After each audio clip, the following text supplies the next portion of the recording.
Yo, yo, yo, yo, what's going on, man? Today's November the 11th, 2022. It's another edition of Cashed It with, I'm sorry, it's not Cashed It with Chris. NBA ChrisBeCappinn show, ChrisBeCappinn NBA show, whatever you want to call it. Let's get to some money today, man. I feel like I've been in a nice little slump, going 1-0, 1-0-1, whatever the case might be. 1-1. Like yesterday was a 1-1 day, perfect transition to a recap. Yesterday was a 1-1 day. The Mavs, man, I really don't even want to talk about how bad the Mavs looked off a loss, man. It was terrible to watch. I actually fell asleep at halftime. Actually glad I didn't get a chance to watch that. I wasn't feeling good. I actually got a little sicker yesterday after the show, so I took a shower and just laid down. I didn't even eat last night and fell asleep. Didn't watch any of the games, so I had to wake up this morning, go back through some of them for the morning show. But 1-1 day, I talked about and I gave it out in the chalkboard. I know my guy Finesse was on it as well. Clint Capella rebounds over 9.5 minus 120. Non-sweat cash there. Dude look good, man. 20 rebounds. So I talked about potentially laddering them too. If you ladder them, congrats, because he took that ladder all the way up to the top. Looked real good last night in that spot. Was worried about foul trouble, but he didn't get in foul trouble. And then that was all I was on officially yesterday. So hopefully you guys made more money than I did. Officially was down. What did I came up with? I came up with 0. Let me see. Uh, so 1 unit on both left me at minus zero point 0.2 units. So minus 0.2 units. So no real big day, no real, not a big L, not a win either, which is frustrating. But yeah, let's go, man. Let's get into today, man. I need that energy. I need that energy from the chat. I need it from the space. Y'all give me some energy today, man. But yeah, you're right. Let's bounce back, Tiffany. Let's do it. Let's get into it. Free minds, what up, bro? I think the Cavs got you sick. The Cavs, you know what? It's crazy because I didn't realize the game was on. I turned it on. It was winning 20-8. I was like, okay, this is what I was expecting. Should have took the trifecta spot. But I played the first half, and I mentioned that on the show yesterday. First half was a little shaky. I'm like, all right, they'll come out in the third quarter. But halftime came, and I actually dozed off, fell asleep, didn't wake back up. Like I said, until this morning, I was like, I'm just gonna sleep throughout the night. I was tired, not feeling well. So yeah, but let's get into today's slate, man. We got 7 games. It's a lot of, I think it's some, definitely some value on the board. And I'm interested to try to find it, man. The best way to, to have a nice little bounce back is the cash. That always makes you feel better. So let's see if we can actually get to that. And let's go to the first game up. So I have let's see. The first game is gonna be the Suns and the Magic, and we just got news. I don't know if you guys saw it or not, but the reports just came out that Paolo and both Chris Paul are ruled out for this game. The line is not moving at all. It opened at 7. I see 1 6.5 out there, but everything else is 7. So um, when you see a line at 7, though, what they're telling you is that the books are anticipating a blowout. So if you think the team can keep it close, then you take the dog in that spot. I will say I will continue to say this because we saw this earlier this week.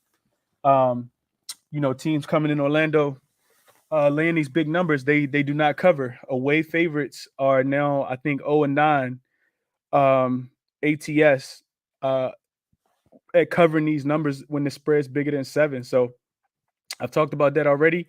I wouldn't back the Spurs. I wouldn't, especially without Chris Paul. I wouldn't back Orlando in this. I mean, I'm sorry, I wouldn't back the Suns in this spot, but I'm not looking to back Orlando in this spot without Ventura in there either. Real quick, let me see. Away favorites in line greater than equal to -7. Should be a clear play, but I can't. I don't feel like I want to do it. So I'll probably just pass. I'll probably punt on this game, but if I can get this creator come up, I want to show you guys what the results look like. If you guys are watching over on YouTube, but I mean, I just got to spin right now, so I don't know. We'll come back to that. Props wise, I didn't really look into this game if I'm being honest. From a prop perspective. But if there's something that you guys like, we can definitely talk about that. I'll keep this one kind of short. With my analysis on this game, like I said, I'm not interested in playing it, especially unmotivated spot for Phoenix. In Orlando, while they did win straight up against, what were they? I think they were 8.5 point dogs the other day when Bartero went out. So I'll probably still be looking to back them, but I'm not interested in that game at all. So probably stay off of that spot. And I'm not sure why this SDQL isn't coming up, but I really do want to show you guys this. Let's go to Sports NBA query.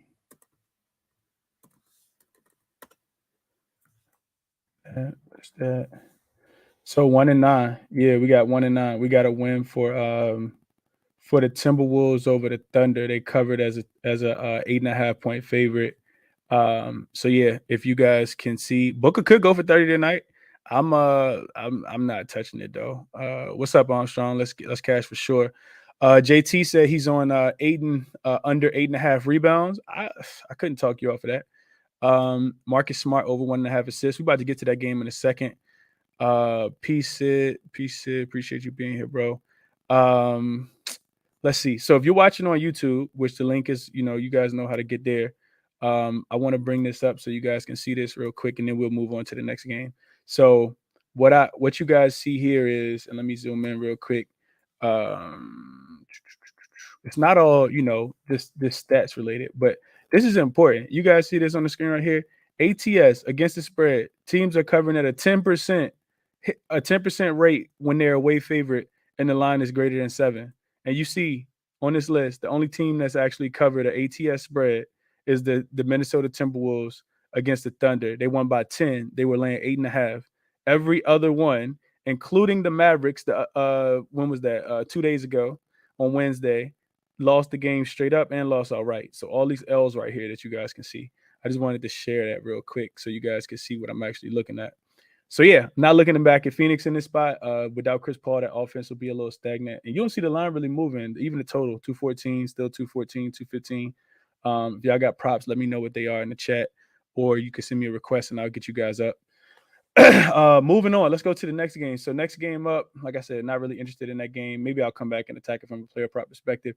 This Nuggets and Celtics game is going to be interesting though. So you get a Nuggets team. They're coming in here on the East Coast, have been on the East Coast already. I think this for the Nuggets, they're coming off the come from behind win against the Indiana Pacers. They got out to an early lead, and then Indiana started blasting them, and they had to come all the way back.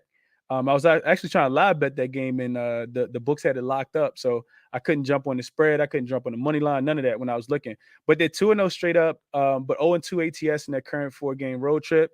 This will be, their second time that we've seen Denver as a dog this season. They actually performed pretty well in that spot. The first time came against Golden State, and they actually beat Golden State. ATS. They covered the spread and they won the game outright. That game also went under. Celtics team, they're coming in here off a win versus Detroit. They smacked Detroit up pretty bad too. This will be their first game of a back-to-back. They actually go to Detroit again tomorrow, so it's a nice little sandwich spot for them.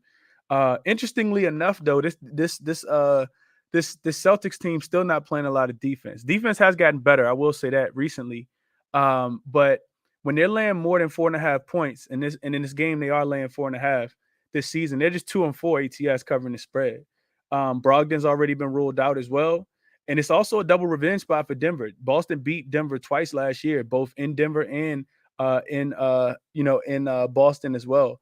The Celtics have the best offense in the league, and Denver has the fifth best offense in the league. Over the last 5 games, Boston has the second best offense, and Denver actually ranks third.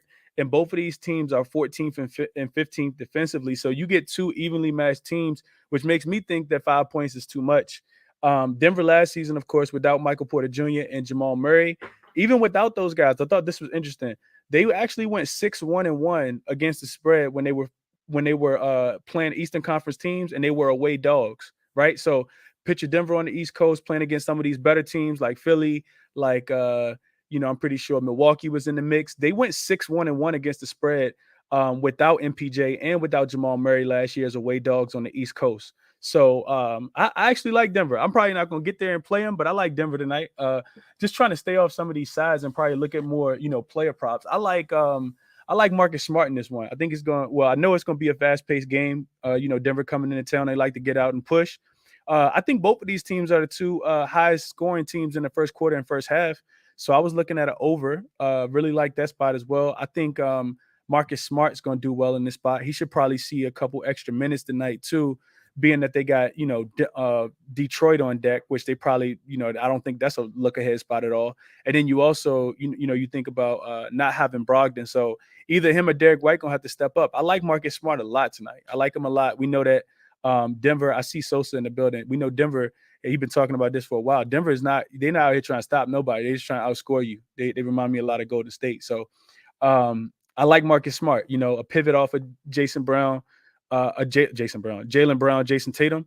I really like Marcus Smart a lot tonight. His points were sitting at 12.5, something that I have in my bet slip, but I haven't placed that one yet. And I would lean towards Denver catching the points too. This seems like a winnable game for them. Boston is really they're still elite, but they can be beat. I just feel like they haven't run into offense like Denver's offense. Denver's, like I said, one of the greater offenses too. So I don't expect a lot of defense. I think this game goes over the total, and I might get there with the over too. It opened at 233. It's down to 230.5. And you telling me that this game won't be 120 to 120?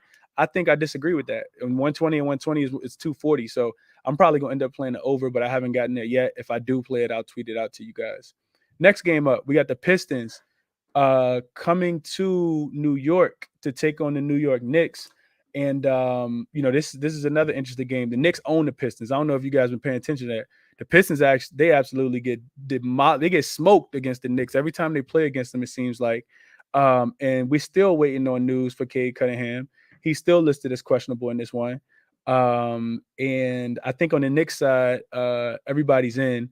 Marvin Bagley was also listed as questionable. I think he brings a defensive impact. I've been talking about him for a large part of this season.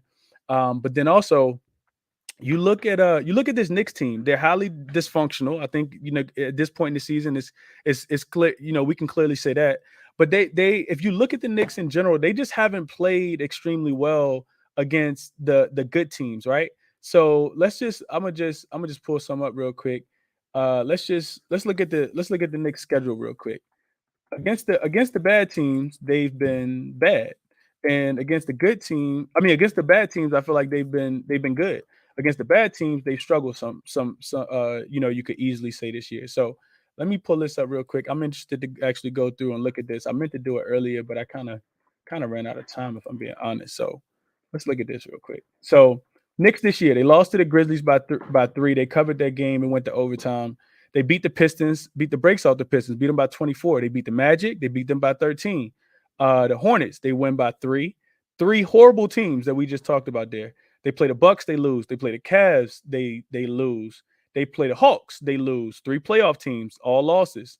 They play the 76ers, and they win by 2. They play the Celtics, they lose. They get the Timberwolves, and they win. The Timberwolves will look terrible. Then they play the Nets and get smacked up. Now they come back home off a 2-game road trip, and it feels like a net spot to me. Do you necessarily want to take a team laying 8.5 points that opened at, I think it opened at 7.5? Do you want to take them after losing by 27 points? I think so. I honestly think so. I think they probably look at the Pistons as doormats in this game and get right back on track against the Pistons. I think the best play in this game will probably be first quarter, first half, because I think the Knicks probably come out here and want to smoke them early. Also, if you just look at the trends, the Knicks are the better team in the first quarter and the first half. So I want to pull this up real quick. I want you guys to see this as well if you're watching on YouTube.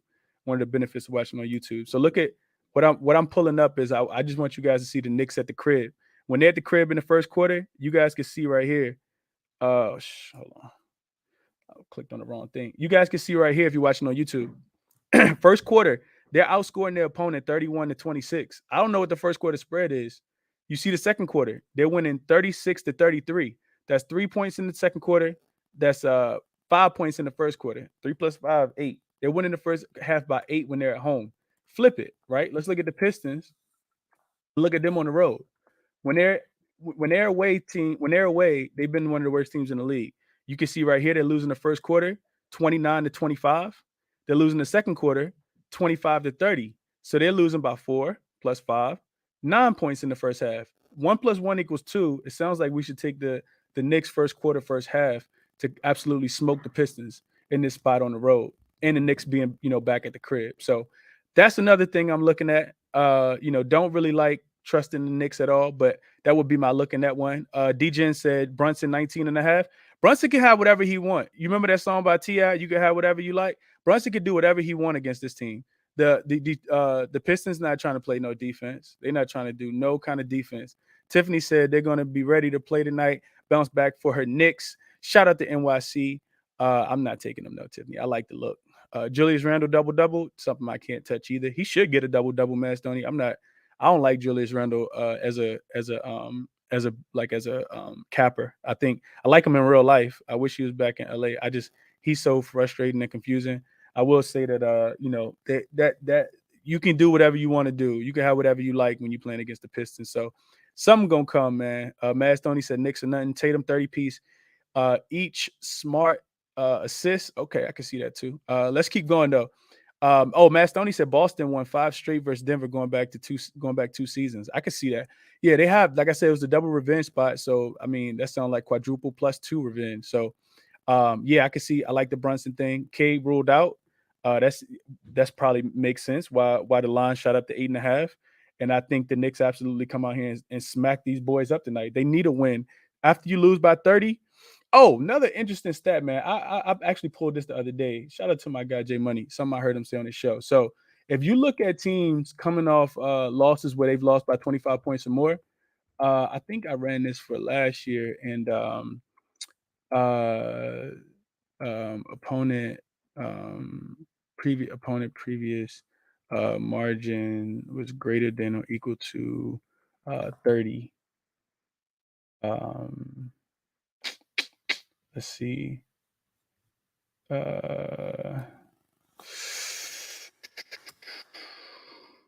And previous opponent margin of victory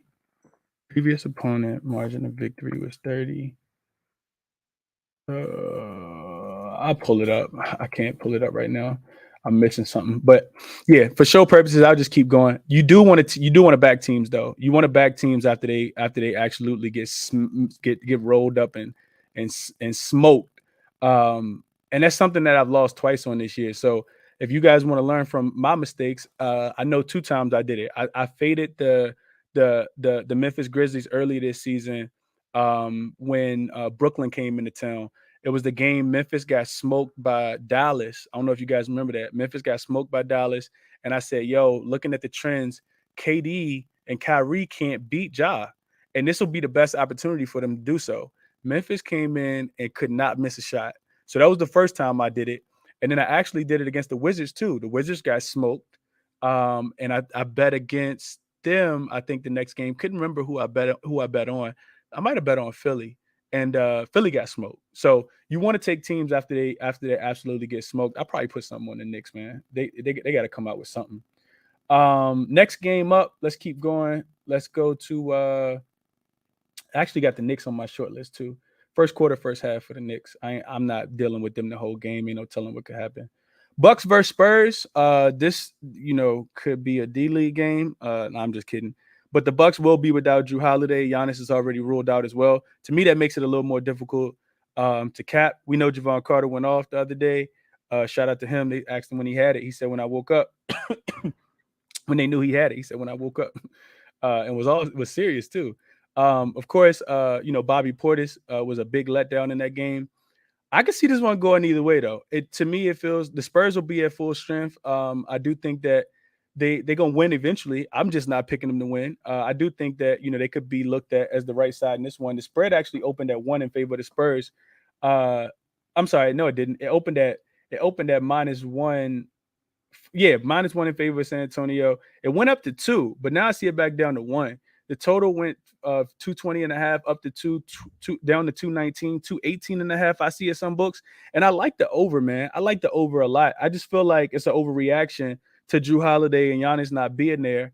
I think with them not being there, it also hurts the defense. I think it hurts the defense a lot.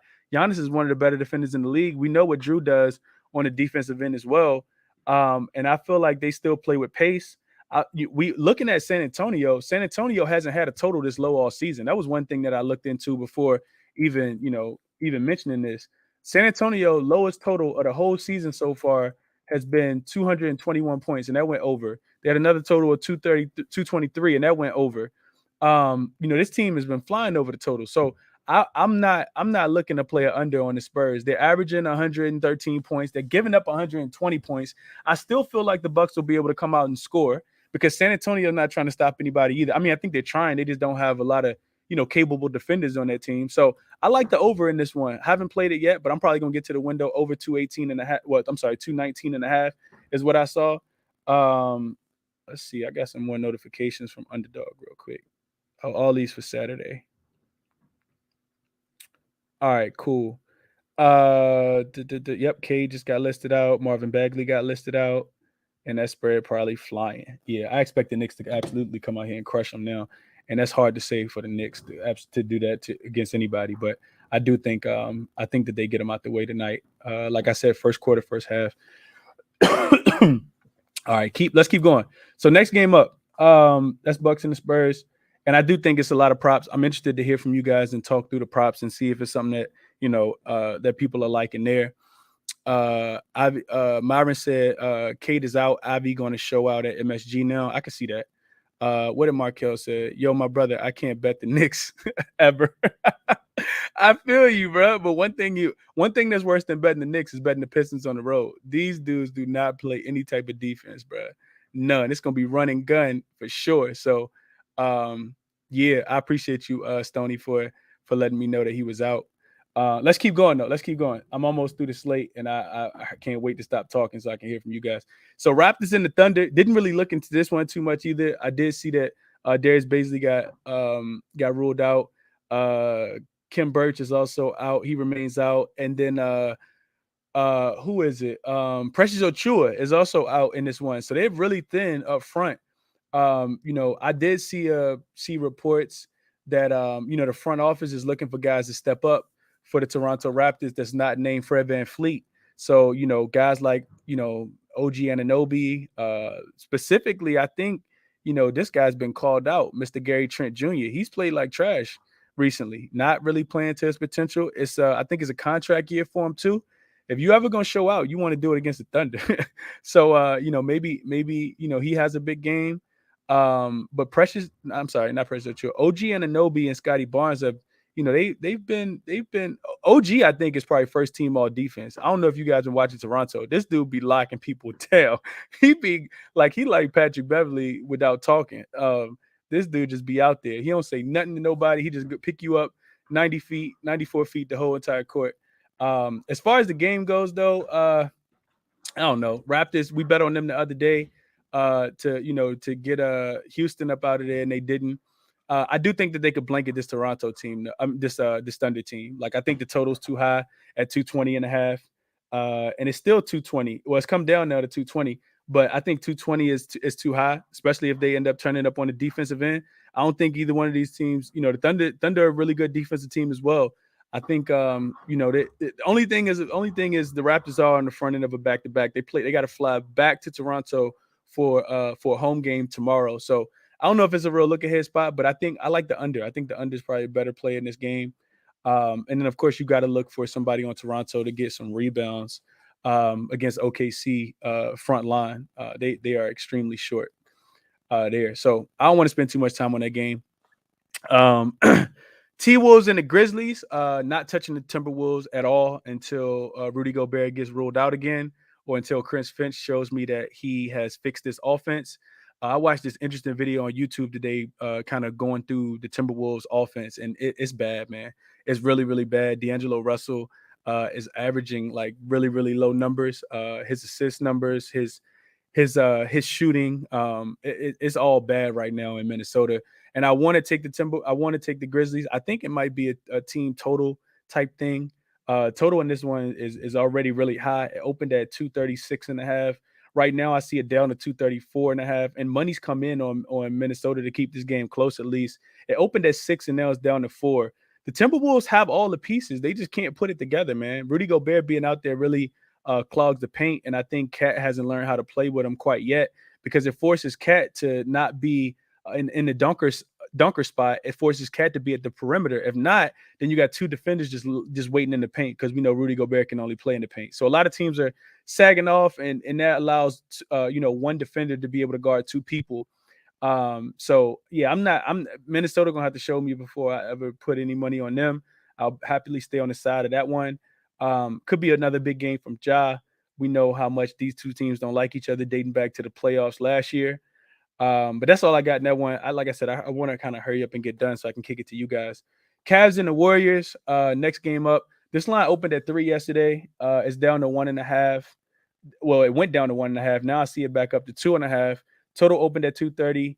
It actually went down to 228, and now I see it all the way back up to 232. And that's going to be a sneaky one. I know a lot of people don't like totals, but I do think this total is too high. I've been, really doing some research on this game, and we know that first of all, let's start with the Cavs. They're coming off back-to-back losses. They they went to LA and beat the Lakers, I think, on Saturday. Then they played a day later against the Clippers, and they lost that game in a game that they should have won. Complete meltdown. I don't think they hit a field goal in the last 5 minutes. And then you come off that game and you go to Sacramento with a day of rest and you get smacked up by Sacramento. I mean, it was bad. If you guys watched the Kings game, again with the Cavs, it was bad. They gave up 124 points. And apparently JB Bickerstaff lit into them boys after the game. He was just really upset and frustrated with how bad they were playing. And he let them know. He let them know, yo, this is unacceptable. He was I read the quotes earlier. He chastised the Cavs for playing arrogant basketball, said they wasn't playing Cavalier basketball, and if they're gonna play like that, they're gonna lose. He said it was I said that arrogant basketball. They can't play survivor style basketball. If we want to win, we got to be a good team. We need to remember who we are, and we need to play Cavaliers basketball, not hero basketball, not my turn, your turn, not selfish defensively. They weren't executing the game plan. All that to me makes me seem like, and Donovan Mitchell said the same thing. I think that the game flow in this one is Cavs early. I talked about it on the morning show. I think Cavs come out and try to establish themselves early. And I think the Warriors probably end up winning the game late. Honestly, I can see the Cavs winning this game too, though. I do think that the Cavs are in a bad spot as far as, rest disadvantage. The Warriors actually been chilling. They've been at the crib, I wouldn't say at the crib. They have had 3 days off. And apparently, based on what I'm reading, Coach Kerr has had them in some kind of mini camp where they've been just working on all defensive stuff, understanding that their defense has been atrocious. And keep in mind that, I don't know if you guys watched that game either, but Golden State's coming off the win against Sacramento in a game that they probably shouldn't have won. They won that game, but Kevin Huerter was fouled on that 3-pointer at the end of the game that should have sent them to the free throw line to potentially tie the game up. Klay Thompson hit him. Two-minute report came out and said, yeah, he got hit. We don't know what we can do for you now, but he did get hit. Sorry. And they actually was losing that whole game too. The Kings look really, really good against them. If you're just looking at the numbers too, the Cavaliers are the better offensive team. They're much better defensively, and I think they get back to their way today. I already played the Cavs first. I played the Cavs first half plus 1.5.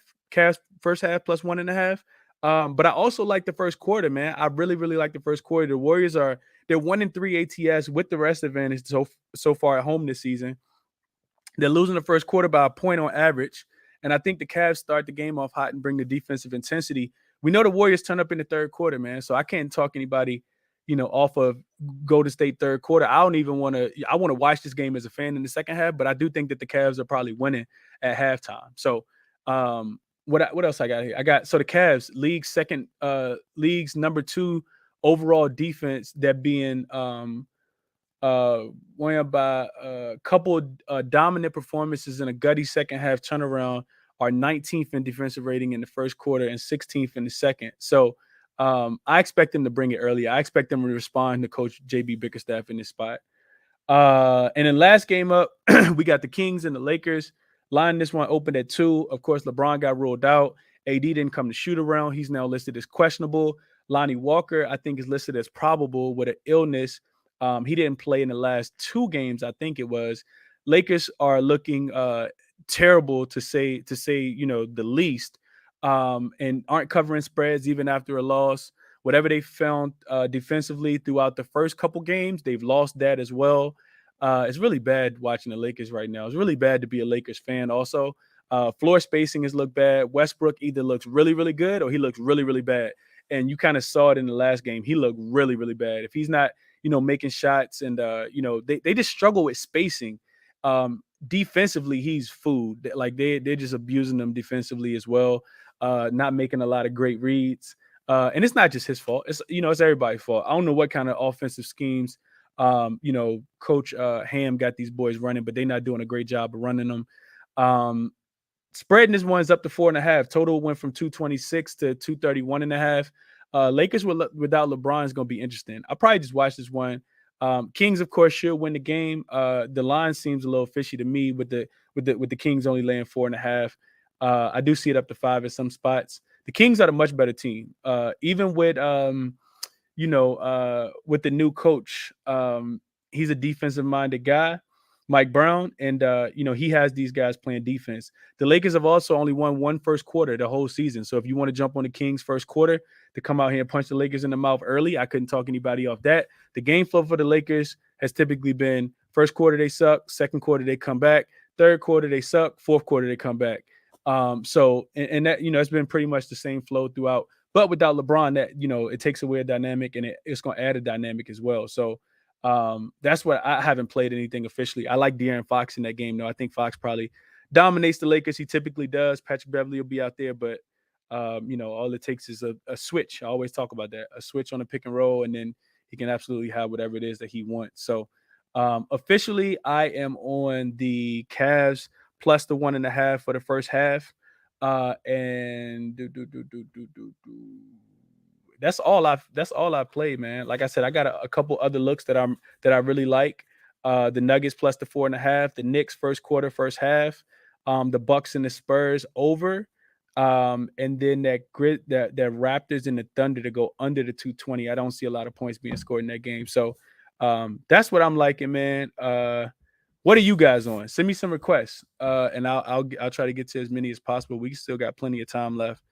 Sabonis and Nikola Jokic triple double. I didn't talk about Jokic. Jokic should be able to eat tonight. Whatever it is that he wants, he should be able to get. Sabonis probably gonna kill the Lakers as well. I can see that. Let me get some stuff. I appreciate you guys in the chat. If you're watching on YouTube, man, hit the like button. Lakers probably the worst team in the league right now. That's a fact. Lakers look terrible. Russell Westbrook birthday is tomorrow. Keep that in mind. I hope it means that he plays well. Tiffany says she likes Sacramento. Fox 25. I like Fox for 25. I feel like the Cavs are going to test them. With Golden State. That's a fact. What's up, Chris? You feeling better, bro? Yeah, I am feeling a lot better. I appreciate that too. But yeah, let's hear from some of you guys. First of all, Mr. Vontae Boombaye was on was on the Wizards yesterday, and specifically Kyle Kuzma to hit 3 threes in the win, and they cashed. That was an easy ticket. Easy ticket. Dude hit 5 threes yesterday. So I'm interested first of all, I just want to congratulate this guy and interested to hear what he on today. Cameron, I got you up as well, but let me see if Boombaye connected. I'm gonna get to him first, and I'll come to you next. What's up, Boombaye? How you doing, bro? Can you hear me? Yeah, you good? Man, listen, I hate going against you, but I got a feeling it's gonna be the same thing it's been all week, man. Listen, I was actually looking towards the Pistons game anyway. The Pistons, to me, if you lose 9 straight games to a team and you a young team, you want to go up against a team like the Knicks. The Knicks, I'm trying to be as PG as I can, but the Knicks are a clusterfuck. I'm from Chicago. I love Tibbs. But Tibbs over in his head with this roster. They don't know what they got, really. I don't think he's really utilizing the team the way he wants to. They might need to let Fat Joe be the head coach. Maybe he could bring some of that Rucker style to the Knicks. I don't know. Cade going out, I think this is the same thing. We've seen it twice this week. We just saw it yesterday with the Wizards, with them ruling out Porzingis. We saw it the day before with the Magic ruling out Banchero. I'm looking at that game too. Like that game, I'm having a hard time seeing them beat the Suns, but I do think they cover that game. But I definitely think the Pistons actually get this done against the Knicks. I just think the Knicks are. I think the Knicks are in purgatory. They're not good enough to contend. They're probably a bubble team, if that. I don't think they have a star. We had a debate a couple of days ago. We was talking about star players. Who's the star on that team? I know everybody's going to run to Jalen Brunson, but I think everybody's forgetting about. I think this is a Derrick Rose spot. Honestly, Derrick Rose used to play for the Pistons. So I just wanted to throw that out there for people too to remember that I do think one of the point guards is going to go off for the Knicks, but I'm having a hard time believing there's going to be Brunson. Brunson's going to see Killian Hayes out there. Killian Hayes is no good on offense, but he will defend and he will pass and rebound. And his number one job tonight is to go out there and defend Jalen Brunson. And I don't know who the Pistons' backup point guard is, but I think that's going to open up the floor for Derrick Rose to come in and provide a spark for the Knicks if the Knicks are going to win or keep it close. But I'm riding with the Pistons, man. It's the same thing with the line. The line opened up at 7.5. It's at 9.5 now, but the total only moved down a point and a half. That's weird to me. Same thing I was looking at yesterday with the Wizards. Almost the same exact thing. So I was locked in on this game, and I feel even better about taking the Pistons. I'm just waiting on the lineup to figure out some type of PPD. I've been doing me and my brother was talking. He likes the Jaden Ivey triple-double. I doubt they put it up there. We know that the Knicks give up the rebounds and assists to the guards. I think they're in the bottom half of the league of that. Yeah, I'm just waiting on the lineups to drop in that game to figure out. I think this is, like I said, a Jaden Ivey, Derrick Rose game. I like Sadiq Bey's threes. He's coming off a piss poor performance, 1 for 6, I believe.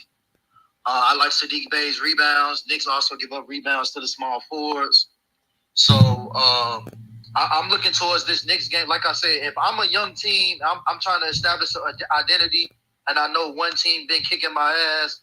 This is the spot for me to come in and show them that, hey, we here to stay. We professional players as well. And I'm rocking Pistons money line on this. And obviously for my challenge, if you guys don't know, I'm doing a 3-day plus 500 challenge. So I'm just waiting on the PPDs to drop for me to find something plus 500, which shouldn't be too hard considering the money line is at plus 350, plus 320 now. So, that's what I've been doing this week. And yeah, I'm all over this. Like I said, I think the Magic have a prime opportunity to win as well. And Carroll's out again. This looks like another random day from somebody. A Stuma OKK or something like that. It's feeling like one of those type of days, man. So the other plays that I did want to bring up, I actually do like the Nuggets to cover the spread. And I did hear about the stuff with Michael Porter Jr. getting his stuff stolen. So I can't see this as him, like, I don't want to say a vengeance, but you know how, if you ever been robbed, you know how, that's an angry time for you. So you just mad at the whole world, like, you just got your shit stolen. So he gonna be out there balling tonight. So I do like the Nuggets to cover the spread. And again, the Celtics play the Pistons tomorrow, right? Yep, in Detroit. Yeah, so that's exactly what I'm thinking. I'm thinking like a bookie now. I'm not thinking like a gambler. The bookies are sitting these guys out. I think Vegas is making these calls. So, example, the Wizards just beat the Magic yesterday, the Mavs yesterday. No Porzingis, no Beal. I forget who the Wizards play tomorrow, but I won't be shocked if they lose because the typical bettor is going to think, oh, they just beat Dallas without Porzingis and Beal. Why they won't beat this next team? They play Utah tomorrow. I'm about to put the house on Utah. No, I take that back. I don't want y'all to hear that recorded. But Utah, that spread opened already. It's 3.5. It's only available on WinBet right now. But Utah going into Washington, and they only laying 3.5 tomorrow. So people are going to think, oh, they just beat Dallas. They're going to beat Utah. I don't see it, and I think the same thing is going to happen tonight with the Pistons. The Pistons probably are sitting K so he can play tomorrow. And K is probably, everybody's going to think, oh, the Pistons are going to get blown out. They're going to lose by 30, yada, yada, yada. and the Pistons win tonight, Cade plays tomorrow, and they lose to the Celtics. I can see. I'm starting to think like I work in Vegas, and like I said, give me Pistons money line. I'm waiting on Sadiq Bey rebound prop PBD or his threes, and that's what I'm rocking with today. Good luck, fellas. Like I said, I ain't going against you, Chris. No. Boom, you ain't going against me, bro, because I ain't play it yet. I just told you I was looking that way. The only thing I got in my pocket is the Cavs plus 1.5 for the first half, bro. I just was looking that way. The difference between yesterday, Boom and today, I think, is that the Knicks are coming off this bad, and I hate to even defend the Knicks. That makes me sound like I'm wasting my time. But the Knicks coming off this 30-point loss, 27-point loss. So I'm looking at this right now. 1, 2. That was against the Nets, right? Right. The Nets smacked them up. Remember, like first game back in Brooklyn, and I didn't want to play the Nets in that game because they suck as a home favorite. They're 7-32 ATS in the last 39. But looking at this, Boom, 1, 2. So I'm looking at 2 ATS covers out of 2, 3, 4, 5, 6, 7, 8, 9, 10. 10 games. So 8-2 is what the ATS record is in the last 10 games when teams are coming off 30-point losses. So that kind of makes me feel like the Knicks got to come with something. You know what I mean? But I feel what you're saying too. I think talent-wise, now obviously the Nets have Kevin Durant, right? And we know what's going on with Kyrie. But I think talent-wise, in my opinion, Detroit's got. If you take Kevin Durant off that team, I just got a call. You take Kevin Durant off that team, or keep Kevin Durant on that team as the current situation is with Kyrie suspended, Ben Simmons being a shell of himself. If you was giving me a job opportunity to be a general manager and I had to pick between the Pistons or the Nets, I would take the Pistons job. I think they got better talent than the Nets right now, currently. I know Kyrie's going to come back at some point. I'm talking about the team they're going to play against the Clippers tomorrow. I think that Pistons team is better than the Nets. The Nets. So. Okay. Nah, I respect it, brother. You was right yesterday, so we're gonna see what happened today. I see you tomorrow, Boom. We doing another show at 9 a.m. tomorrow, bro. I see you tomorrow. That's too early for me in LA. I'm gonna be asleep. So. Yeah. Nah, well, that's the first. I'm doing a show in the morning. I'll probably do another one in the afternoon too, on the weekend. But I'm doing the morning show in the morning at 6 a.m. your time. So if you up, bro, you roll over. Come hop on the feed with me, bro. Yeah, but like I said, good luck to everybody. And again, I'm just paying attention to what the boogies are doing. I hate how they releasing these lineups so close to game time.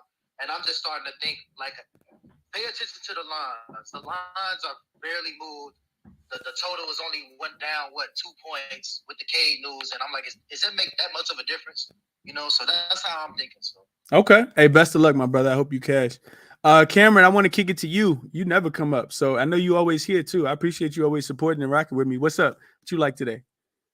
Hi, can you hear me? Yeah, you good? Oh my gosh, I know. It's like it's my first time speaking. I'm always in your show. Yeah, cool. Okay, today I'm thinking about Malik Monk and his points and threes. It's at 13.5.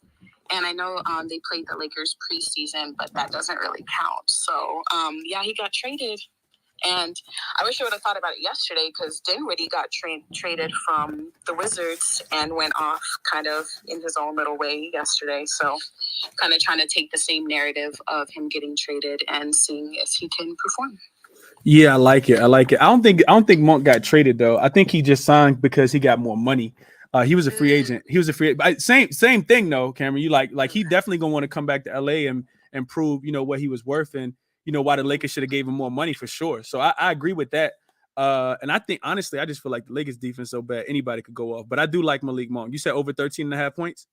Yeah, it's minus 107 or something like that. It's like Okay.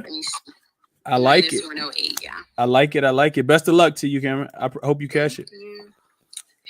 Absolutely. Canadian Cam, let me kick it to you, bro, and then Boogie, I'm gonna come to you. Hey, yo, what's good? What's up, Cam? How you doing, bro? I'm chilling, man. Recovering from Jamal Murray, cost me a sweep. That's a fact. So the first play it's actually a sign that it's the Raptors. Talking about teams bouncing back from losses and whatnot. That Houston game felt like a loss. We won, But as a Raptors fan, it felt like a loss because our defense was atrocious. Mm-hmm. We allowed them to shoot 75% in the first half. There's no way we repeat that. There's no way Nurse is going to accept that. I think he's going to put the clamps down on them. Like you said, I won't bet on any of the Raptors because right now they are so random the way we play basketball. I can't take any players right now. I just can't call it. But -5, I'm very comfortable with that. I think it's a smash spot for the Raptors. Kind of like a bounce back, but defensively. And also, you know, I love playing SGA. I won't play SGA today because I think we're going to DeMar DeRozan, where we're going to just be like, everybody else prove it. Put OG on him. Put OG on him and make him stand in the corner. You won't just put OG on him. You'll put OG and you'll put Scotty on him. So that's it. Like, what's up? Like, right. As much as and it's an interesting thing because we'll either do that or we'll put the clamps on everybody else. So we play one of two ways when it comes to defense: either the box and one, or we really shut down one player. So we'll see how it goes. But that's just my take on that game. Okay. Into my other confident plays.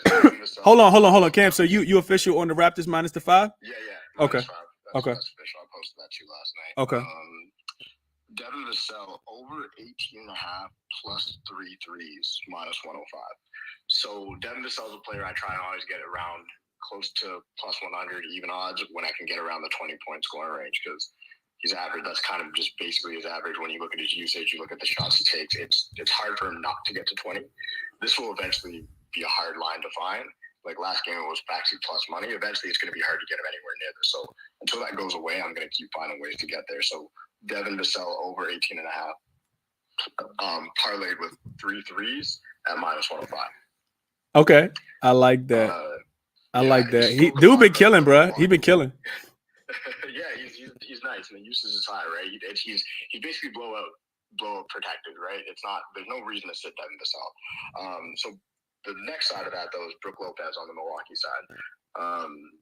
He's been putting the threes up, hitting them up at about a 35% clip. So you need to take about 9 if you're going to hit the 3. Right now he's going. His over 2.5 is +145. I'm taking that.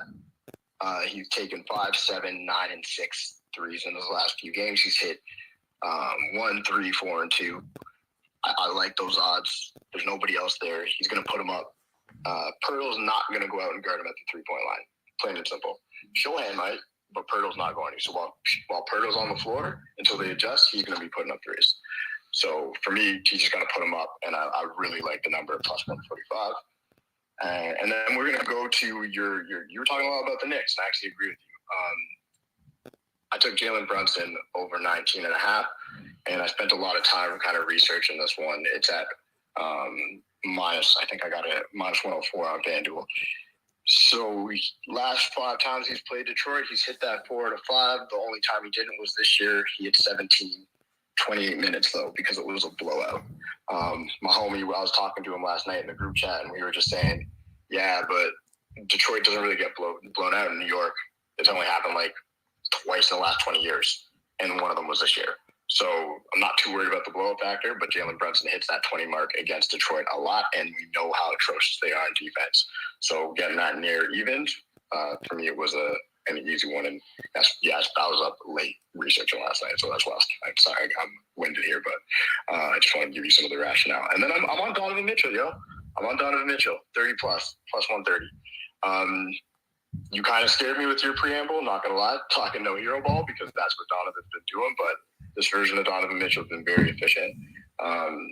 He's attacking, and I'm just like, and that's a play for me that I really like. 30 plus 130. Those are my official plays.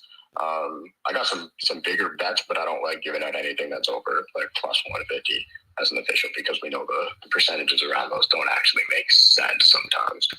But I'll post them. I'll post my bigger ones. The bigger ones I'll post, but those are the ones I'll give out to the people with those rationales behind them. And if you want to see what else I'm on, then just follow me. And there's some big numbers out there, but I think they can be it tonight.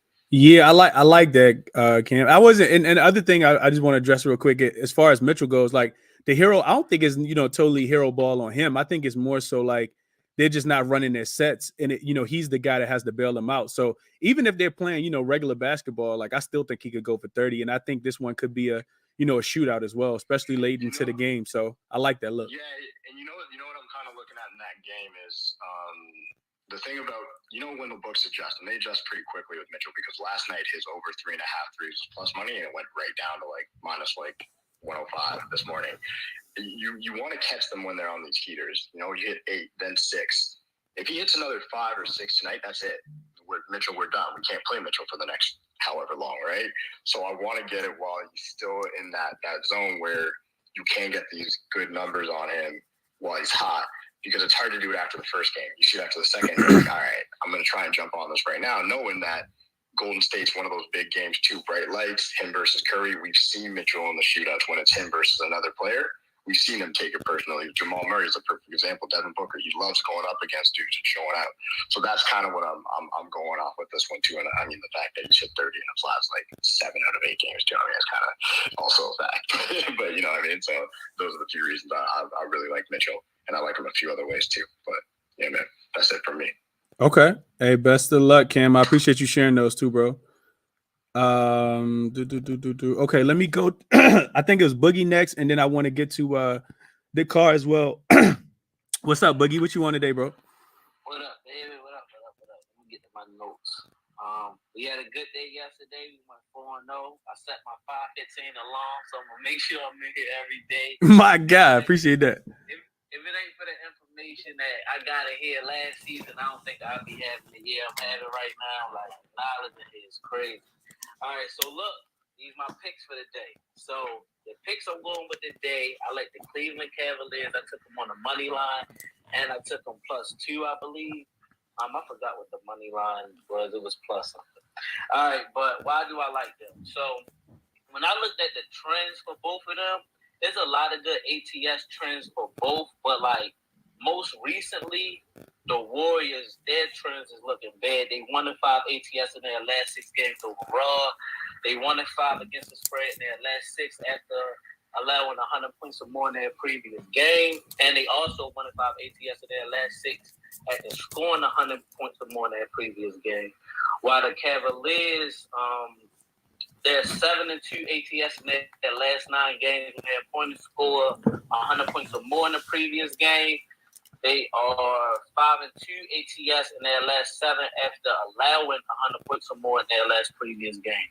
Now, the trends, it's kind of recent, you feel me? So what I like is Cleveland is top 5 in defense and in rebounding. And the Warriors are bottom 5 in the league in defense, and they bottom 10 in the league in rebounding. I think that's going to be the part that stand out tonight. I really think the big men have a big night. Allen, Mobley. I think they're going to torch Looney and them boys tonight. I don't think Draymond Green, he probably don't got it yet. That motivation at the winning the championship, they just ain't showing up right now. Like the most recent ATS trends really go for the Cavaliers, whereas though, of course, if you look back to last year and stuff like that, it's looking good for the Warriors. But I want to stay recent this year. I really don't like going back. And also, 59% of the money is on Golden State. You feel me? So the public is loving Golden State for some reason. That even make me want to bet them even more. So that's my first play. Then I got a player prop in that game. I like Jared Allen to go over his PRA. I believe it was 32, I believe. I think it was 28.5. So he averaging 32 minutes in the last 10 games right now. They lead the league in rebounds, and he leads the team in rebounds. So I see him getting a lot of boards tonight. Warriors is giving up 120 points a game. He hit this PRA number at a 70% clip in the last 10 games. The only time he didn't hit it in the last 10 games was a game versus New York, where he only had 25 minutes. And then the first game of the season, he only had 28 minutes. So, right now, like I said, he averaging 32. So, anytime he had played 30 minutes in a game, he hit this number. So, I see him hitting that easy. I like Memphis and Minnesota game going under.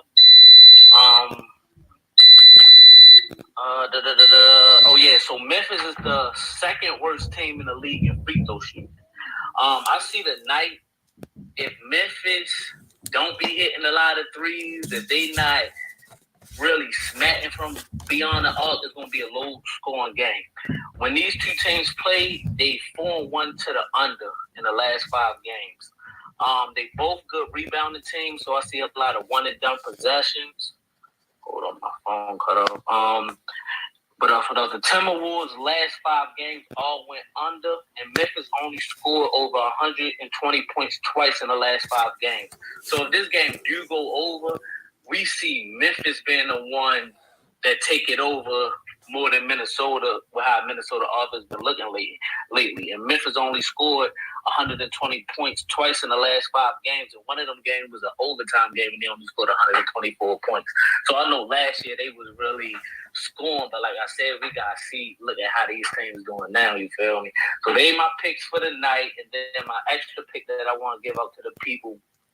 I don't know if y'all were calling out this Bruce Brown. Like, did we forget about Bruce Brown's assist from last year? Like, it was smacking. So right now, my man Bruce Brown, he is in the last 11 games. Yeah, he hit this number 90% of the time. And against Boston the last 2 times, he had 5 assists. And that was with Robert Williams on the floor. Do you see him passing it to Jokic and with Horford, right? Come on, man. Come on. He going to get the 3 assists. That's going to be easy. He probably had it in the first half. He getting 30-something minutes a game, too. When it comes to player props, if they not getting 25 minutes plus, I'm not touching them. Them bench player, I don't want it. That's all I got for y'all today. Hope y'all have a good day. Let's bet smart. And remember, play them straight bets. Everything I said, I bet straight. I got one small parlay, and that's just Donovan Mitchell over 28, Shea Gilgeous over 28 points, and Steven Adams over 11 rebounds. But other than that, everything is straight, man. Them straight bets really had you feeling good at the end of the night. That's a fact. That's a fact, bro. You know, I'm always promoting the straight bets. I don't want nobody to lose money, and I know what the parlays do. So if you play them, you know, I always say play them, you know, for a small unit size. So appreciate you mentioning that, Boogie. Best of luck on your action tonight, my brother. I hope you cash and get another sweep. You too, bro. Absolutely, bro. Dakar, let me kick it to my man Dakar real quick, man. Dakar been coming in here, you know, real quick. Give out one play, that joint be cashing. What's up, Dakar? What you on tonight, bro? Yo, what's going on, man? I appreciate that, man. I appreciate that. Nothing much for me, man. I can't, and I want to go ahead and back up man, buddy just said, man. Straight bet everything, man. Everything that we give out, man, here, do not piece it together, man, because y'all gonna be pissed, man. Straight bet is the way, man. Straight bet is the way. But real quickly, I'm on a couple things tonight. You know, I got some first quarters for you guys, man. So let me go ahead and get those out real quick. Boom Baye and you kind of already touched on the Detroit and New York game, and especially Boom Baye, man. He said some key facts that I'm not gonna regurgitate, but this is the reason why I'm going under in the first quarter. 57.5, man. I think New York is going to look past this team, man, a little bit. Come out sluggish, man. They always do, especially against teams like this, you know. And Detroit, they're going to try to compete a little bit. They're not going to have Cade Cunningham and them boys out there, but they're going to try to compete. That's the only way they have a chance against these cats, you know. And what did they do in the first quarter, man? They got the first quarter at 57.5 right now. That's too much for these two teams, if you ask me, for this particular game. What they're doing right now is New York is averaging, hold up. Where's my stuff at? Here we go.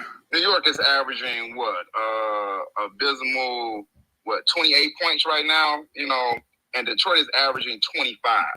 You're going to give me 57.5 when I think that they're going to come out sluggish. New York's going to smack them up in the end. But they're going to come out sluggish. I just really have this, you know, in my soul right now, man. I don't know why I really believe this, man. But, like, I see Cade Cunningham is out. They're going to be like, oh, yeah, we can walk through this team. You know what I'm saying? We got this. It bites them in the ass a little bit down the line. But that first quarter, I think that's money. So give me first quarter, half a unit, 57.5. Next play. You know we got to go to Memphis. Come on now. Memphis is playing, man. You know we going there. Let me get the Memphis money line first quarter. I think they're going to come out here and kind of whip them boys up a little bit. Minnesota is like lackadaisical. You guys already touched on it. Their offense is just messed up. I don't know what's wrong with it, but I'm going to take Memphis right now to come out strong and put a nice clamping on these boys to go ahead and get that first quarter out the way. Let me get in and out. Now I'm going to put a half a unit on that team total. They're not about to scare me with this 30.5, man. Like, come on now. You seen what we just did yesterday or the other day with Memphis. You know, like, I'm not about to be scared with this team total with 30.5. Minnesota ain't stopping nobody. I mean, they kind of do with Gobert a little bit, but come on, man. Like, come on, John, up, man. So give me 30.5. We know what Memphis is doing already with the points. And my last pick is I'm going to that Laker game, man. Nobody's playing.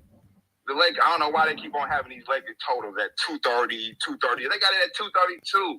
Can I have the under, please, in that game, okay? And I'm going to go full unit on that one, all right? So, yeah, those are my 4 picks for the day, man. I'm going to keep it real simple, real quick, for you guys, And let's cash these tickets, man. We've been real good with this, man. Straight bet everything. Good luck to everybody. I love it. I love it. Dakar, why are you on that note, bro? I love your looks, man. I hope you cash all of them. Why are you on that note, Dakar? I'm shout out to Hustle in the chat. He actually just added me. I'm gonna make that one an official. I don't know if you was gonna play it or not, Hustle, but I was already talking about the total in that game. That if it's what you say it is at 59.5, I'm taking the over in Boston and Denver first quarter. 59.5, I think it's easily 60 62 points scored in the first quarter in that game. I think it's still some room left. You look at these two teams, and Monotone, I want to come to you next, but you look at these two teams. Boston's defense has picked up just a tad bit recently over the last week. You're looking at the last 5 games, but Denver is the number 1 scoring team in the first quarter. They scored 35 points in the first quarter. The Jazz are second. Brooklyn's third with 33 points. 35 points is a tremendous amount of points to score in the first quarter. We know Boston has taken a step back defensively throughout the season. But if you look at, just the whole season, right, not just the last 5 stats, we got the number 2 teams in the NBA, both playing, off first quarter wise. I'm sorry, the Bucks are second, but Denver's scoring 33 points per game in the first quarter over the course of the season. Boston is scoring 31 points in the first quarter for the season. I don't see a lot of defense being played early in this game. I like the over, and I'm taking that one, Hustle. I don't know if you was going to play that or not, but I'm on that whether you play it or not, bro. I like that over 59.5 if I can get that. If I haven't put that bet in yet, but I like that number going over 59.5. First quarter Nuggets and Celtics over 59.5 if you can find that number. Monotone, I want to kick it to you, and then I want to get to Ben and Vaughn because I know them guys been waiting as well. What's up, Monotone? What you on today?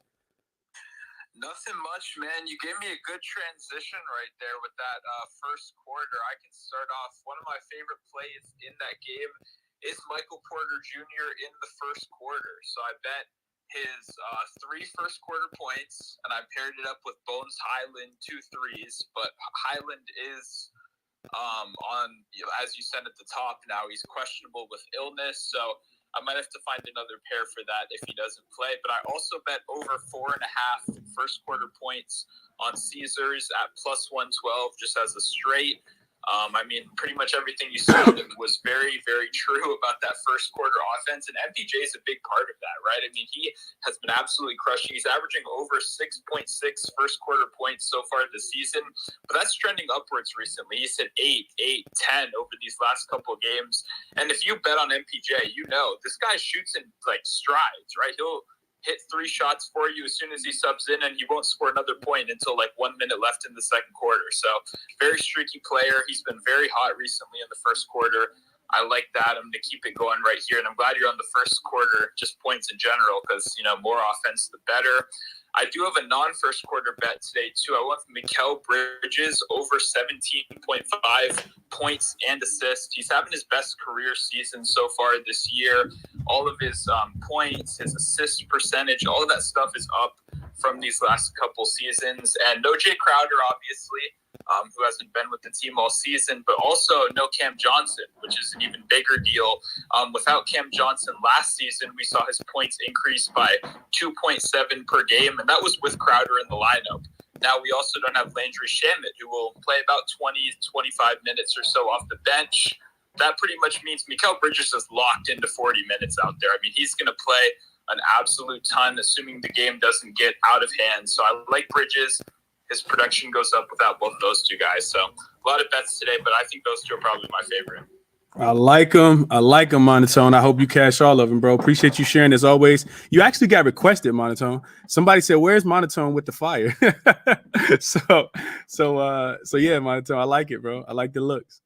I love to hear it. I appreciate it. Yeah, I like sharing the first quarter stuff in here. I know a lot of people aren't familiar with it. It's a kind of crazy market. It's new. It's only on a couple books, but it's, as you know, from kind of being in here, it's hitting at a pretty crazy rate. And, I don't think I'm the smartest person in the world, but it's about finding easier matchups, finding easier spots to target. Like if everyone in the world is betting one thing, I kind of like to pivot and try to find something else. So hopefully we keep killing it here. Appreciate all the DMs I get from people in here as well. Absolutely, Monotone. I appreciate you sharing them, bro. I absolutely do, man. Best of luck. Like I said, on all those bets tonight. I think you found some really good spots as always. Let's see. Let's go to Ben real quick, and then I'm gonna kick it to my guy Vaughn. What up, Ben? Hey, how you doing? I'm good. How you doing today, bro? I can't complain, man. My Cavs are playing tonight, so that'll be fun to watch. I guess we'll start in that game. I love taking Jared Allen against these like fake centers. Like I know Looney had a nice playoffs, but like whenever Allen plays against centers that he's bigger than, who don't play on the perimeter, it's got to be like a 90% clip that he hits his rebounds. You can play him however you want, points and rebounds, PRA, rebounds alone. But he should be good for at least 12 tonight. I got him at 10.5 like early this morning. I know it's up to 11.5 at plus money. I still think you're more than safe there. Over to Mitchell. I know a lot of guys were talking about Mitchell earlier. So not only is Mitchell 7 of 8, 30 plus last 8, he's 30 plus every single road game this year, with or without Garland. This injury manipulation stuff has been crazy. I think there's a chance Garland does not play tonight. There was a report that he was not well going into the game the other day. And then if you watch that game, he was like barely playing on the ball the other day. Like it was really weird. Like even with Mitchell and him in the lineup at the same time, like Mitchell was bringing the ball up the court. So I guess the report of him having like some sort of illness, like post game, like I guess that kind of made sense if you just watched Garland's lack of movement throughout the game. One other thing I'm on in that game is the first half over specifically. If you look at, I know you talk about Lakers game flow all the time and how they have a very specific game flow, from game to game, staying pretty consistently. If you look at the Cavs game flow, their first halves shoot typically like way over, and then they clamp the defense down in the third quarter. If you looked at that game that they played against the Lakers, and then if you look against the Clippers too, I think both of those third quarters went under 50, but both of those first halves went way over. I had the full game under against the Lakers. I was nervous. I mean, I think they went over 120 in the first half that game, and they still hit under 221 for the full game. Over the course of this season, both Golden State and Cleveland are averaging 120 point first halves. Over the last 5 games, it's even higher than that. I think it's up to 120, 124, 125 for both of them in the first half. All we're asking for is 117. I think that's doable. I agree the game still might go under, but I think the first half over there's a good look. The way that Bickerstaff is kind of manipulating the rotations with Mitchell and Garland is really interesting. He's kind of pulling Garland halfway through the first quarter and then subbing him back in for Mitchell with about 2 or 3 minutes left in the first quarter, which means that Mitchell's getting a lot of time against second units. And if there's anything we know about Golden State's second unit is that they don't play a lick of defense. Like, not a lick of defense. So, if we get Mitchell up against Poole or Moses Moody, that could get ugly. Like, that could be 3, 4, 5 possessions in a row. I know someone was talking about Mitchell threes. I think he's averaging north of 4 threes a game on the road this year, and we're getting 3.5. I think that's a pretty good look. I haven't played that one, but I felt like I'd touch on that. The other things I'm looking at, I know kind of a higher volume night for me. I love attacking these like no Chris Paul like usage bumps for some of these players, like we kind of talked about before. Michael Bridges is an awesome play. I know, Monotone just touched on that. I'm playing his PRA tonight. tight matchup like he had the other night, where he was playing, a more interior player like Karl Anthony Towns, he's going to be matched up against someone who's a lot bigger than him in Orlando, whether it's, Okiki or Bol. I think when he gets one of those guys on the perimeter, he's going to be able to eat him up. The other two guys I love in that game are Cam Payne and Devin Booker. I think I mentioned Booker assist the other night, cashed in the first half. The books are obviously pretty quick, but the one area where they don't adjust quick is when you have these massive usage bumps. It takes them about 2 games. Cam Payne's PRA, this game, at least it was an hour ago, sitting at 26.5. Booker's points and assists was sitting at 34.5. The Magic give up the most points to ball handlers in the league, both last 7 games and full season. I played both of those, and I expect it to be a no-sweat cash easily. Campaign's point, rebound, assist numbers jump, from I think it's around 16.5 with Chris Paul to, north of 27 without Chris Paul. And that was with Cam Johnson. So we're getting no Cam Johnson, who's a, fairly, medium to high, volume shooter, against the Magic, who are just atrocious against point guards because they play so big in that starting lineup. If you look at what he did last game, kind of a similar type team with the Timberwolves size-wise, I expect him to clear 26.5 pretty easily. Last play, I'm sorry, I know. I like attacking these interior centers against them rebound-wise. Brook Lopez rebound sitting at 7.5 against Jakob Poeltl at plus money. I'm on that for sure. If we look last year, I guess the big difference between last year and this year with no Giannis was that Portis was kind of playing center most of the time when Giannis was out, because Lopez was kind of in and out of the lineup last year. We got Lopez playing center now, but they still have Bobby Portis' rebounds at what they were last year when he was playing the 5. I guess you could play Bobby Portis' rebounds under if you wanted to. That's not really my way to do it. But, it came out at 14.5 last game, even through double overtime. He only hit 9 because he's playing the 4, not the 5 this year. Again, Jakob Poeltl's a guy who's going to be in the interior, basically the whole game. He doesn't play on the perimeter at all. So I see Lopez's rebounds soaring over just like it did last game. So I know that was a lot. Hopefully we keep it going strong here. Absolutely, Ben. I appreciate the looks, bro. I like the analysis too. I can tell you, you actually like watching the games and stuff. Bone Hollins did just get ruled out. He was listed as questionable. I posted it up top 25 minutes ago, and he officially just got ruled out. Health protocol, last minute. I still like the over for the first quarter. They just gonna have to find somebody else to, to be able to score. Bones is a really good scorer off that bench. Probably could start on some teams already, but I still like the over for the first quarter. Hopefully it dropped, and I might take it again.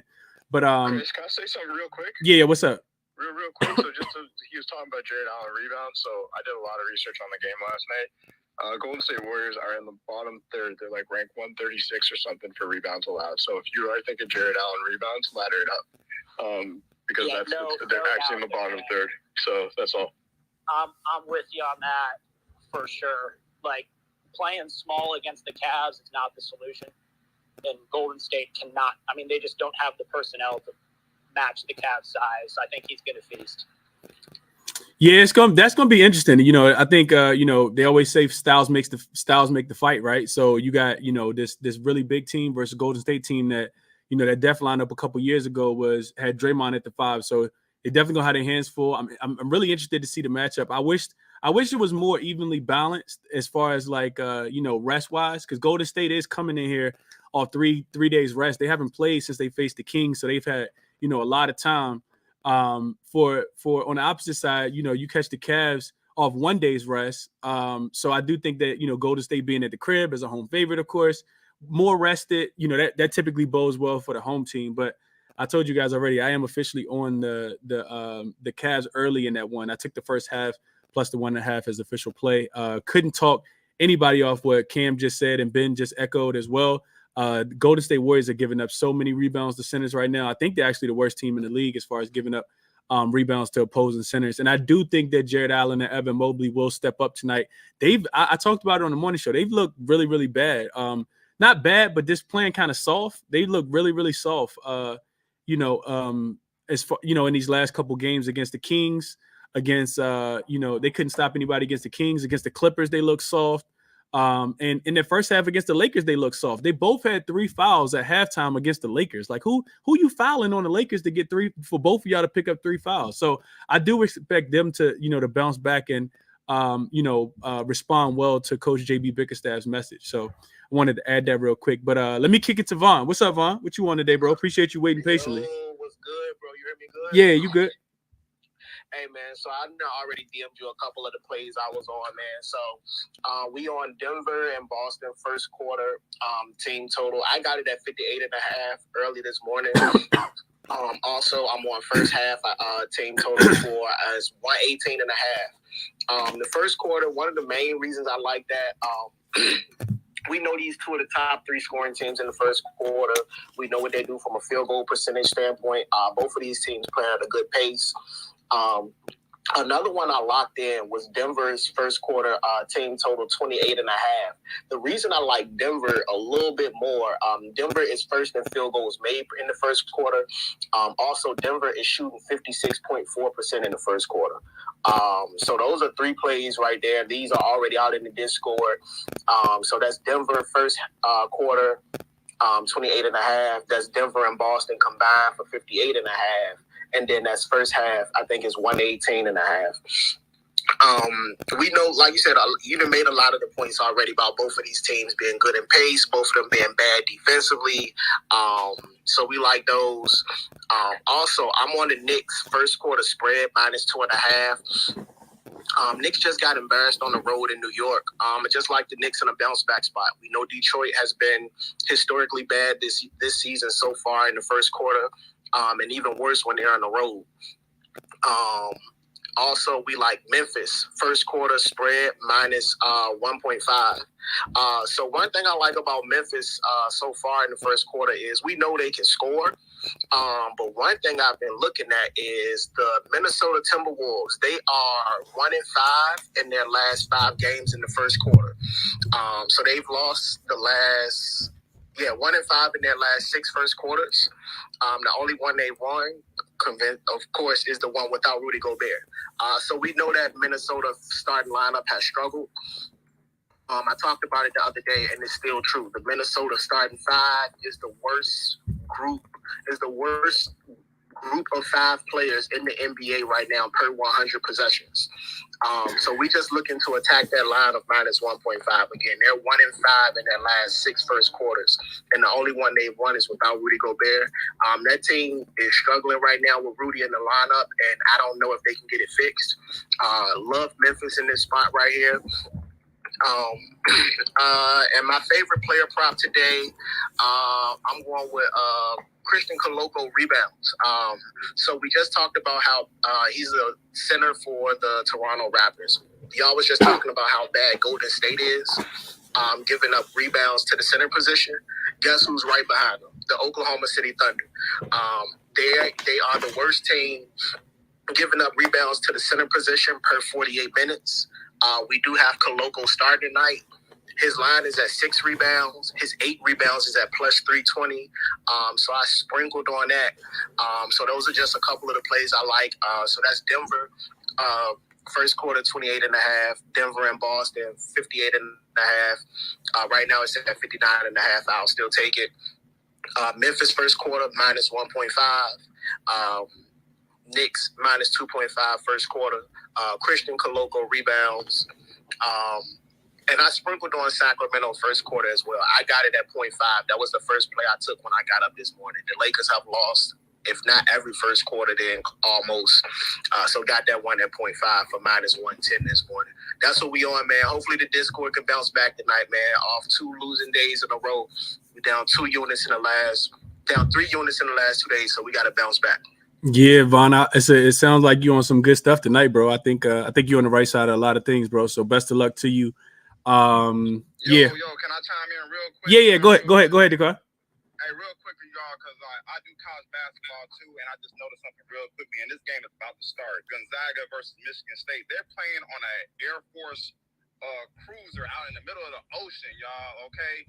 I'm taking the first half under in this spot, something I do a lot with college basketball, especially in neutral settings and stuff like that. I like to attack the first half under because, sometimes, it's a neutral site. The rims are not the same from what these basketball players are shooting at, you know what I'm saying? So, real quickly, this game's about to start. Gonzaga, Michigan State, first half under 67.5. You want to live bet at 69.5.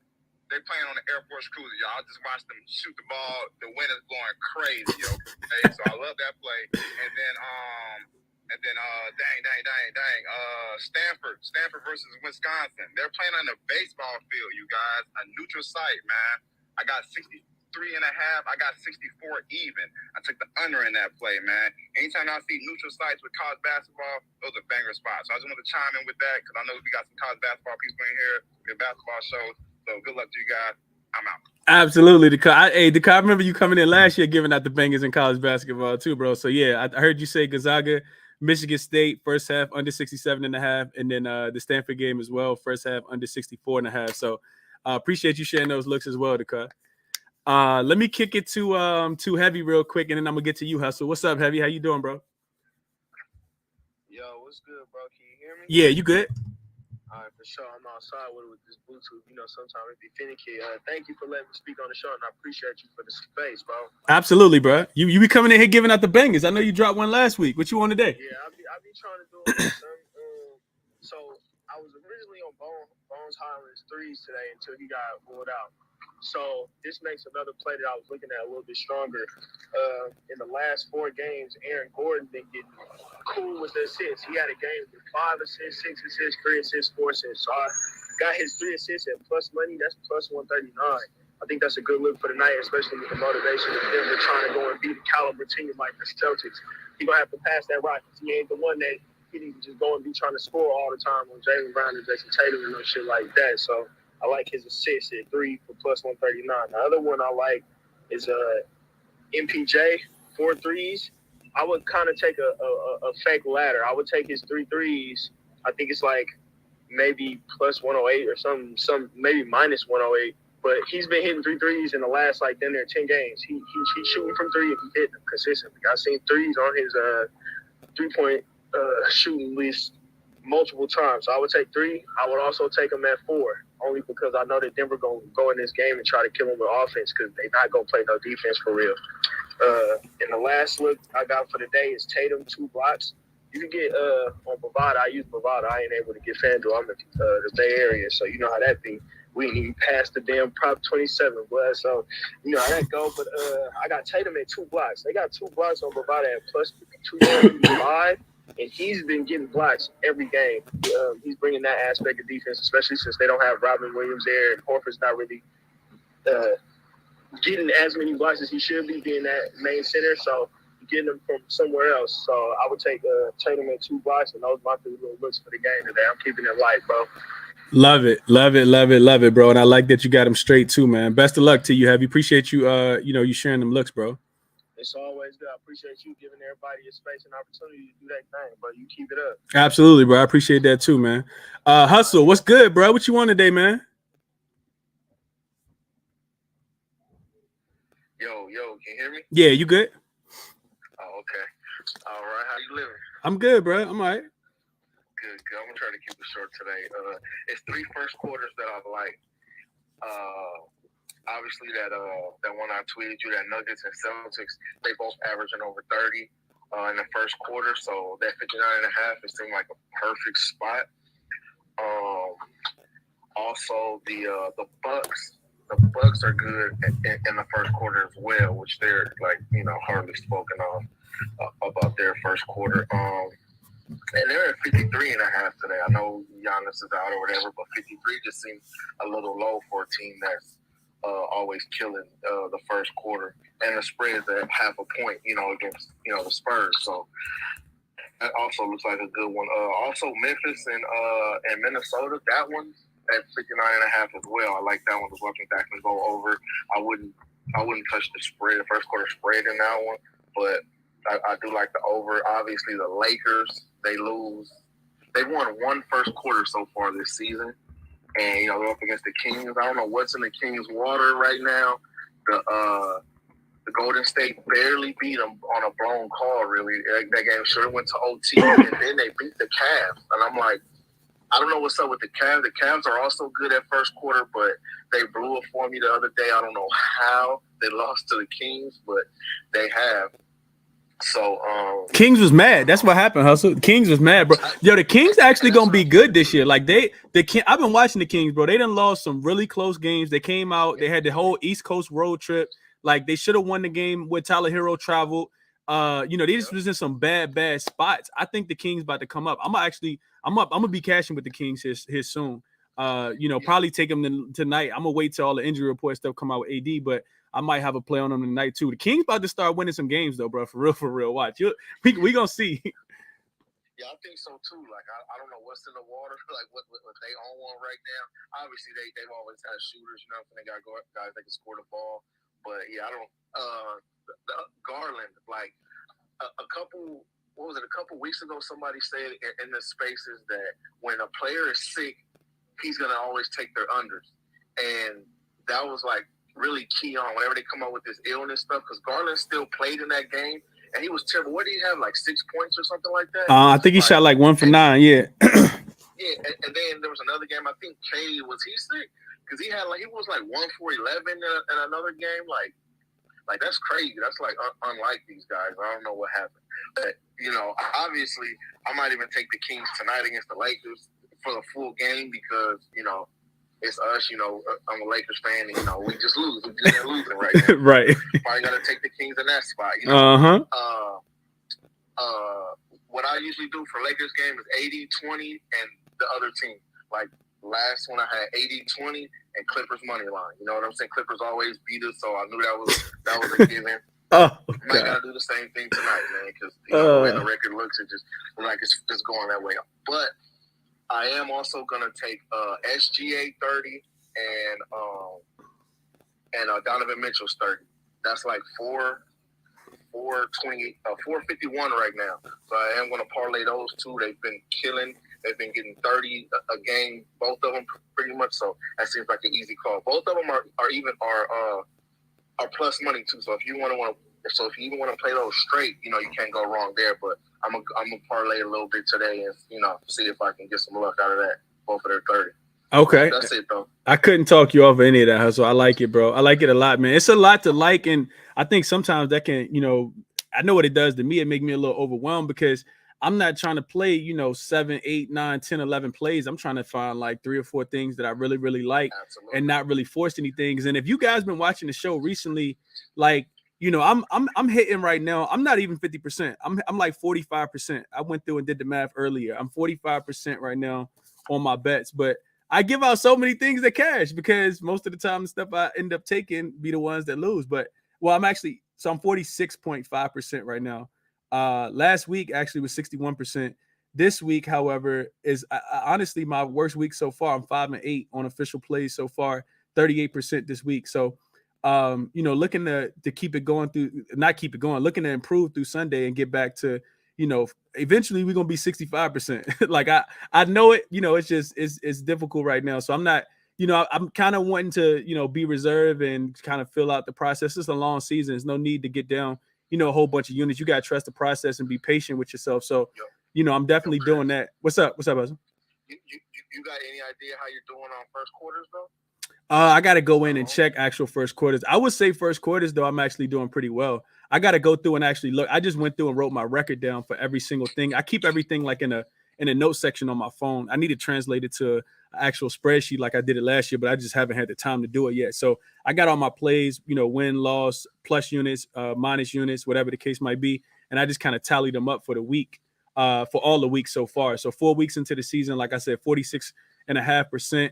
I'm still positive though, just because we hit on a couple ladders. So, you know, they always make up for some, you know, for some bets. So, yeah, like I said, I'm not really worried about that. I'm more so worried about giving out a bunch of plays and people telling them and then they don't cash. So, that's never, you know, what I want. That's why I keep the, you know, the volume low and give out the things to you guys that I really, really like. Cause I'm not trying to I'm not here to help people lose money. I'm here to help people make money, you know? Yeah. And I believe the first quarter is just a great spot right now, especially at the beginning of the season. And they're cashing a lot. A lot of the overs are hitting. And it's just, it's a good spot to be in. And it's the early cash. It's the first quarter of the game. You get that money. You can even see if you lose, you can adjust. You can live bet the first quarter. That helps me out a lot with all the player props and stuff. Like the first quarter is usually my safety net. I might lose on a prop, but hey, I hit the first quarter or whatever. But also, we've been seeing a lot of upsets these last couple of weeks, and so it's like we might got to put together a list of like these other teams that got the possibility to upset. Like, because even if you can, cash out early, if a team is, if the odds are crazy, we're seeing teams that's minus 450, 550 money line to win it, and they lose. So that means the other team is, the odds are crazy, so that's something to look into as well. Yeah, yesterday, man, I talked about it on the morning show. Yesterday, 4 dogs won yesterday. Not won the actual game, but end up covering the spread. All 4 games yesterday, the dog covered the spread with of course with the Wizards winning outright. So it did feel like it was the right side. I still feel like it was the right side for the Wizards, but I mean for the Mavs off a loss. I'm never taking the Wizards without Bradley Beal and without Porzingis to beat anybody. And definitely not to beat the Mavs after a loss where they cover 62%. But what happens is, and that kind of forces me to want to play, to want to play props. But you never want to overreact either. You want to stick to your unit size. You want to make sure that you're being consistent, and just trust the process, stay the course. And that's what that's what I'm doing. That's why I'm continuing to do the shows, because it sucks to lose, bro. I hate losing. I didn't get into this to lose, and I got some things I want to do. I got some games I want to go to with some of this sports book money that I'm winning. So I got to, I'm gonna get back on track. Like I said, I'm just kind of taking it light right now because we're seeing a lot of variance right now. And if this was last year, I feel like I'd be up. I don't even know how many units, a lot though. But time will come. I'm extremely confident in myself, and the bounce back is it's loading, man. Until then, no, I'm just gonna continue to do shows, give out a couple plays that I like every single day. But we'll ramp up for sure. Especially on the quarters and the team totals. But for today, I'll just do a quick recap. The Cavs first half plus 1.5.